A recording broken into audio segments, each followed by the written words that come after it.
राष्ट्रीय सीएच छात्रों के सम्मेलन में मुख्यमंत्री नायब सिंह सैनी ने की शिरकत। इंद्रधनुष ऑडिटोरियम में बने मुख्य अतिथि।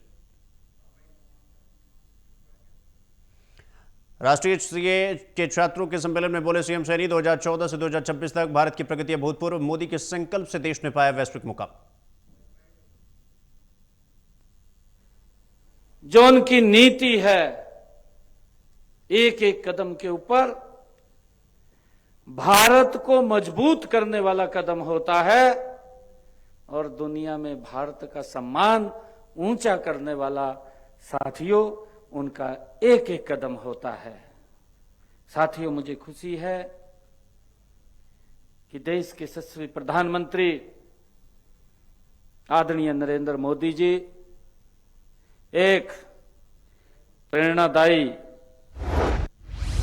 तो राष्ट्रीय सीए सम्मेलन में बोले सीएम नायब सिंह सैनी, प्रधानमंत्री मोदी की कार्यशैली हर कदम पर भारत को मजबूत करती है। राष्ट्रीय सीए सम्मेलन में बोले सीएम नायब सिंह सैनी, आपकी एक हस्ताक्षर से मजबूत होती है राष्ट्रीय अर्थव्यवस्था।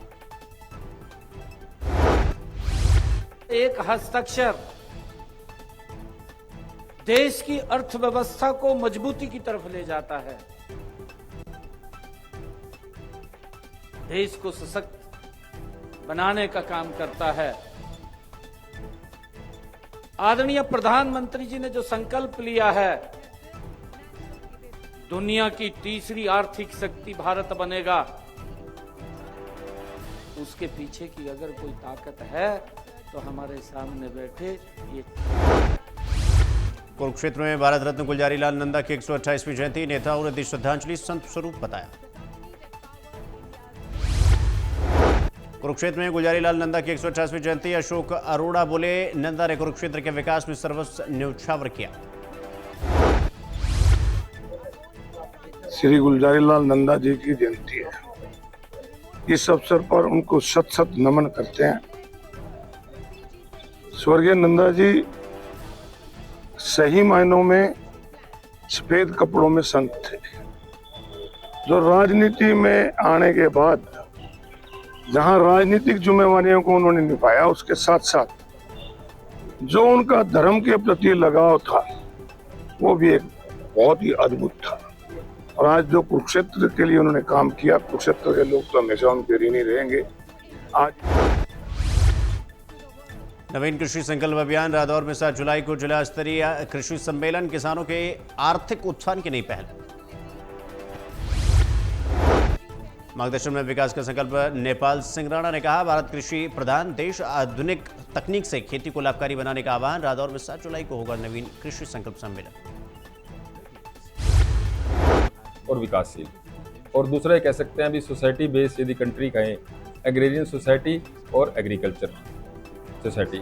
साउथ ईस्ट एशिया के जितने भी कंट्री हैं ये सारे एग्रेरियन सोसाइटी के हैं, और वेस्टर्न कंट्री हैं वो सारे इंडस्ट्रियल सोसाइटी के हैं। तो अपना देश ये कह सकते हैं अभी खेती बाड़ी पर आधारित देश है, और दुनिया के काफ़ी देशों का अनाज की पूर्ति भारतवर्ष से पूरी हो सकती है, और उसमें भारतवर्ष के 70 से 75% लोग खेती बाड़ी से जुड़े हुए हैं। और भारत की यदि खेती विकसित होगी तो निश्चित रूप से भारत की तरक्की और उन्नति। और तो करनाल में सीजन से पहले प्रशासन सतर्क, यूरिया डीएपी की कालाबाजारी पर होगी सख्त कार्रवाई।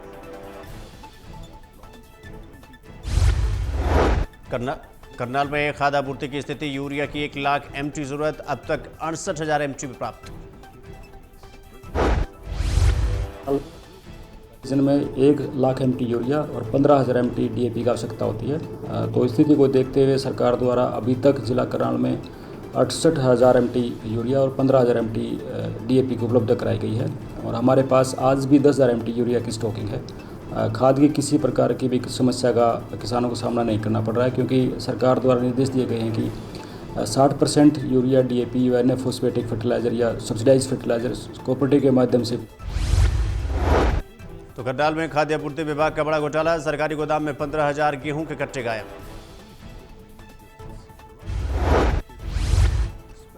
करनाल में गेहूं घोटाले की जांच, चटकी एफसीआई रिकॉर्ड न मिलने से कमेटी की रिपोर्ट अधूरी।